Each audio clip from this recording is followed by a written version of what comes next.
Estamos de volta ao Espaço Mulher falando sobre salário e maternidade. Agora a gente vai continuar nosso bate-papo. E uma pergunta, bem prática, a parte em relação à mulher, como é que ela faz para pedir esse benefício passo a passo? Então a gente vai explicar aqui bem didático para você que está em casa nos acompanhando, para entender como é que ela pode fazer essa solicitação. Tui, é bem importante a gente fazer só algumas ponderações.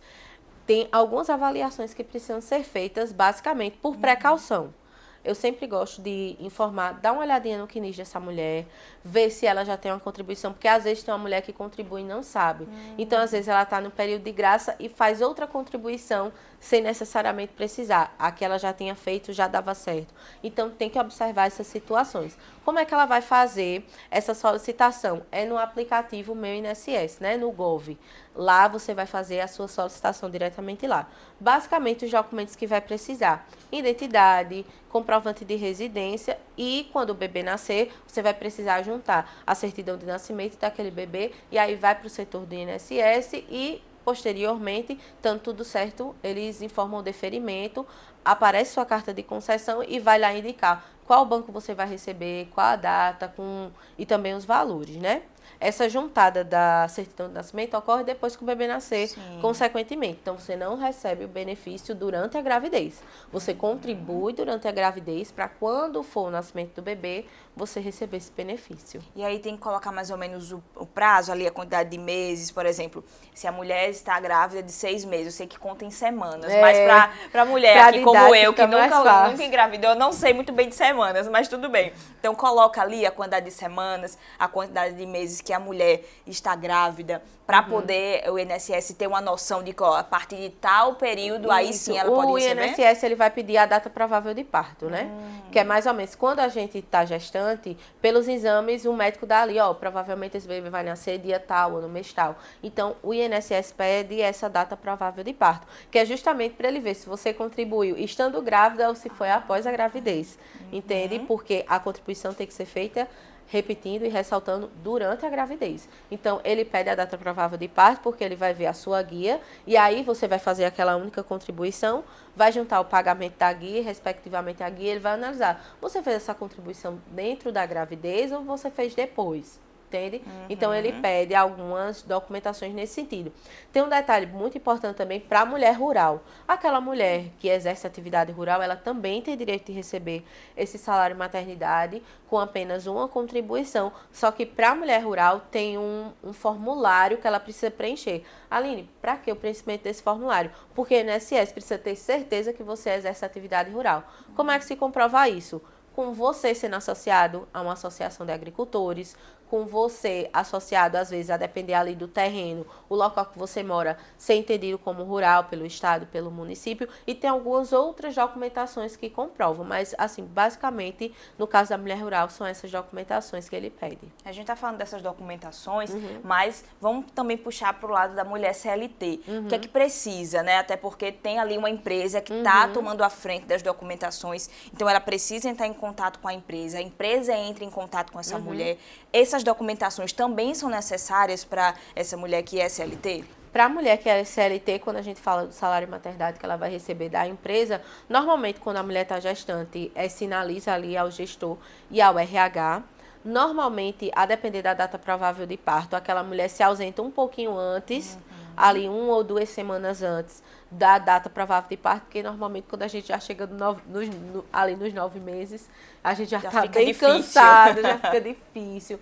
Então, o que a gente observa na prática é que um pouquinho antes da data provável de parto, essa mulher já é afastada da atividade laboral.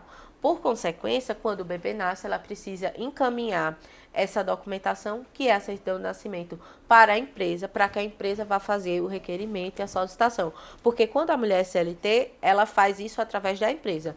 A empresa que faz essa documentação. Se essa mulher se enquadrar naquele caso de uma segunda atividade, onde ela vai requerer, além do da empresa dela, ela pode ter o benefício do INSS, aí vai seguir o padrão, que é justamente apresentar a certidão de nascimento para a solicitação de INSS que você fez lá no Meu INSS, no Gov, e vai seguir normal. em relação até esse prazo, né? Como a senhora mesmo falou, em relação a sair um pouquinho antes, porque a mulher já está ali numa situação mais delicada, já perto ali né, do parto e tudo mais. Mas em relação a casos onde a mulher ela tem que se ausentar um pouco antes, eu vejo muitas situações que o médico, né, a médica entrega um atestado durante esse período. Tem alguma relação em caso do salário maternidade ou isso é outra questão? Não, acaba que engloba ali tudo, porque, por exemplo, se ela recebe um atestado de mais de 15 dias, ela vai ser remunerada pelo INSS. Certo. Então, vai ser a mesma coisa, ela não vai ficar desamparada. Normalmente, o que é que acontece? Para que os 120 dias comecem de fato a começar a contar a partir do nascimento do bebê, o médico, ele observando a situação da mulher, claro, ele dá um atestado para que ela se afaste das atividades laborais e para que aqueles 120 dias comece a contar de fato o nascimento do bebê. Entende? Porque se ela sair antes, esses 120 dias ali vão começando a contar. Porque aí a gente pensa que é 4 meses, né? Não são 4 meses, são 120 dias. Ali, mas é a mesma coisa, não é. Tem diferença. Porque os 120 dias pode ser contado antes, caso ela saia antes. Então, isso é uma prática até comum. Quem é gestante, quem já foi mãe como eu, sabe como é que acontece. Mas isso não deixa ela desamparada. Se dentro daquele período o médico passar ali um atestado de mais de 15 dias, ela vai para o INSS, é amparada pelo INSS, mas isso não vai afetar em absolutamente nada no recebimento do salário de maternidade dela posteriormente ao nascimento do bebê. Então é importante sim ficar atento a tudo isso. Aí tem outra questão. A gente está falando aí de 120 dias, em tese 4 meses. E eu conheço muitas mães, né, que aproveitaram as férias. Deixa eu aproveitar aqui minhas férias para poder completar os 5 meses, digamos assim. Como é que é feito também esse pagamento? É feito pagamento do salário maternidade durante os 120 dias e as férias já realmente o dinheiro das férias, não é isso? Isso, exatamente, é isso que é feito. Outro detalhe importante, bem importante de se falar, Aline, então aquelas mulheres que elas ficam, por exemplo, o meu filho, ele nasceu com a condição chamada PIG, que é pequeno para a idade gestacional. Após o nascimento dele, eu passei quase 20 dias na UTI. Então, aquela mulher que passar também, precisar se prolongar no hospital, em virtude dela ter precisado ficar mais ali sendo observada, tanto ela quanto o bebê, ela também vai continuar sendo amparada. Nesse salário maternidade para desempregadas, autônomas, MEI, que não é necessariamente o mesmo salário maternidade para aquela mulher que tem vínculo CLT, vamos supor que ela teve o deferimento do salário maternidade. Aline, mas eu fiquei internada, como já aconteceu. Aline, eu fiquei internada. Ela tem o direito à prorrogação desse benefício. Não eram 4 meses, ela não ficou internada ali por 15, 20 dias, um mês. É possível solicitar uma extensão desse benefício ao INSS. O que eu sempre vou reiterar, nesses casos, por isso que é muito importante o auxílio de um advogado especialista, porque esses detalhes a gente não consegue pegar na internet, a gente só consegue pegar com alguém que está ali todo dia na labuta vendo aquilo, mas assim, essa mulher não fica desamparada de nenhuma forma. E com relação às férias, ela vai receber o salário de maternidade e quando chegar ali o mês das férias, que é o que normalmente acontece, ela vai receber como férias, tudo direitinho. Entendi. A gente falando até, inclusive, né, de casos que podem ser negados. Eu queria tirar essa dúvida, principalmente que pode ser a dúvida de muitas mulheres que estão nos acompanhando e de muita gente também. Ó. Quando o benefício ele é negado, o que a mulher ela pode fazer para recorrer além, né, claro, primeiramente procurar um advogado? Quando a gente observa que o benefício é indeferido, normalmente, assim, na maioria dos casos é documentação incompleta. No caso da mulher rural, por exemplo, é uma documentação que não comprova que ela é uma mulher rural, ou a guia não foi paga de maneira correta, não foi paga na porcentagem correta. Então, assim, se vai haver um indeferimento, a gente observa sempre esses problemas, essas ausências. O INSS identifica isso, ele vai dizer, olha, ele até abre prazo, que a gente fala de contingência, para você reajustar. Se você passar desse prazo, aí realmente ele vai indeferir. Como é que faz no caso de indeferimento? Vai ser aberto um prazo de recurso administrativo para que você possa dizer ali, olha, eu não juntei o documento, ou eu juntei o documento correto. Tudo isso vai depender muito de caso a caso. Por isso que é importante analisar caso a caso. Porque às vezes vai ser uma identidade que está ultrapassada. Por exemplo, a gente sabe que identidade são 10 anos. Sim. Às vezes tem pessoas com 24, 25 anos que tiraram a identidade, tinha 10, 12, 13 anos. Já passou o período daquele de 10 anos. Então, o INSS pode indeferir por isso. Uma documentação incompleta, uma documentação ilegível. Às vezes manda uma documentação que não dá para entender nada, ou que não está clara a informação. O servidor vai indeferir. Então, vai abrir o prazo de recurso administrativo. Em última hipótese, a gente tem como recorrer à seara judicial. Tanto para entrar com mandato de segurança, quando o INSS demora muito além do prazo, ou em um indeferimento que realmente não tem ali, não era para ser indeferido e foi indeferido, aí a gente demanda judicialmente, mas administrativamente se abre o prazo. A mulher ali, né, no caso, desempregadas, MEI, né, autônomas de alguma forma, ela pode até mesmo, durante esse período, né, antes da gestação ali, ou até mesmo na gestação, entrar mesmo no aplicativo e ela mesmo fazer esse processo, ou é interessante procurar um auxílio? Ela pode fazer, mas é interessante procurar um auxílio, porque existem algumas situações específicas que a gente só consegue analisar alguém que já tem um olhar clínico para aquilo. Já aconteceu o caso de uma mulher, ela ter feito uma contribuição e ela disse, não, deu entrada. Quando a gente foi analisar, que foi indeferido, quando a gente foi analisar, viu que a contribuição foi feita na porcentagem errada.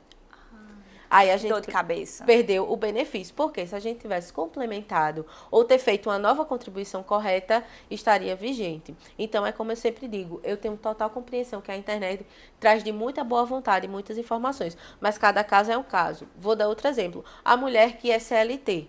A solicitação dela é um código diferente da mulher que é desempregada, que é um código diferente da mulher que tem MEI. Então, aquela mulher que possui um segundo vínculo precisa ter, por exemplo, uma nota fiscal em nome dela. Às vezes é um anal design, por exemplo. Como é que emite nota fiscal? Então, tudo isso o advogado especialista ele vai saber qual o caminho para percorrer para que essa mulher possa ter garantido seu salário de maternidade. São muitas coisas. Muitos detalhes. Muitos detalhes. E é importante porque você já vai estar passando por todo aquele processo, né, que é difícil, da gravidez e precisa sim realmente ser abordado de uma forma mais tranquila para que você passe aí os 120 dias de uma forma mais confortável. E receba esse valor, tenha a garantia do recebimento dele, que é o mais importante. Claro, com certeza. A gente está se encaminhando aqui para o final do programa, mas eu não sei se existe, se tem essa possibilidade, né, da mulher ali sentir medo de alguma forma, de não poder da empresa ou de não conseguir. Existe esse medo, esse receio de represália? A gente vê hoje que não, porque, graças a Deus, é um direito tão garantido, é um direito que é tão amplamente discutido e ele não sendo cumprido, a Justiça do Trabalho ela é tão eficaz que, assim, o empregador, raramente ele comete algum equívoco, raramente ele comete justamente essa dificuldade em pagar para ela. Então, assim, na maioria dos casos a gente vê que corre tudo certo. A não ser que realmente, assim, seja uma empresa que às vezes não tem nem antecedentes bons. Aí a gente também tá falando de uma exceção da exceção. Mas, em regra, assim, os empregadores, eles obedecem muito isso. E, como eu disse, a Justiça do Trabalho, ela tem uma efetividade muito boa, no geral, mas quando se trata da mulher gestante, de estabilidade, de recebimento de valores da gestação, ela se torna ainda mais efetiva. Então, todo mundo fica ali assim, eu vou fazer tudo direitinho. Tudo para não dar problema. Não dar problema Agora, sim, uma última dica para o pessoal que está em casa nos acompanhando. A mulher está grávida e quer garantir esse benefício sem dor de cabeça. Qual seria a dica principal que a senhora daria? A principal dica é juntar a documentação correta. Outra dica que eu dou também muito importante, o bebê nasceu, óbvio que a gente sabe que a realidade de local para local é muito distinta, né? Aqui em João Pessoa, particularmente na Paraíba, a gente tem acesso a cartório, às vezes até na própria maternidade. Tem locais, a depender de onde for, no interior, que talvez não tenha tanto acesso. O que é que eu digo? Junta a documentação certinha.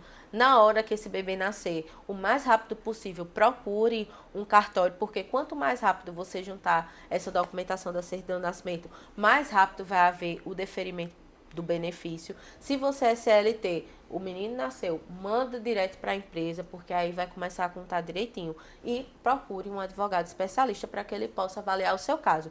Tanto se você se enquadrar nesses casos, né? Dessas mulheres que não têm um vínculo, como MEI, que é autônoma ou desempregada. E também essa mulher que quer garantir o segundo salário de maternidade, porque ela tem uma segunda atividade, além da atividade CLT que ela labora. Ótimo, eu quero agradecer já. A gente vai encerrar aqui nosso programa, mas obrigada por essa foi um aula prazer aqui pra gente, viu?